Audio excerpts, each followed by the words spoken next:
ស្ដីអ្នកគ្នាខ្ញុំមានចំណងជើងរឿងថ្មីមួយទៀតហើយបាទរឿងនេះដែរខ្ញុំ recommend ប្រទេសដែលអ្នកគ្នាចង់មើលល្អមើលគឺប្រទេស USA អ្នកគ្នារឿងហ្នឹងគឺតើតើនឹងនិយាយចាស់អញ្ចឹងគេយកមកថតវីដេអូអីទៅចឹងអ្នកគ្នាអាចចូលទៅកាន់ Telegram ហើយអ្នកគ្នា search លក្ខណៈមួយក្មេងៗប្រុសអញ្ចឹងណាគឺអែមមែននឹងតោះឡើយអ្នកគ្នាចាប់ដើមចាំ search តាមខ្ញុំមកអ្នកគ្នានឹងអាចចូលមើលបានឬ USA ល្អមើលគេដោយសារចាស់ទៅមើលទៅរៀងដូចក្នុងក្មេងៗអញ្ចឹងណាចឹងអ្នកគ្នា search ថា Sun and Grandma អ្នកគ្នា search ប៉ុណ្ណឹងមក Sun and Grandma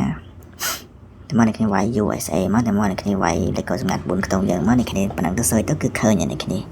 គឺសម្បល់មែនតើយាយចេះតែនឹកឃើញបដ ாய்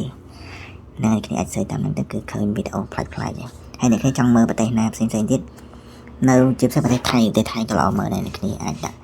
Thailand អីចឹងទៅអ្នកគ្នាចង់មើលប្រទេសណាអ្នកគ្នាវាយប្រទេសហ្នឹងទៅវានឹងចេញឲ្យអ្នកគ្នាគឺច្រើនមែនតើដល់កអ្នកគ្នាអត់លើកលែងហ្មង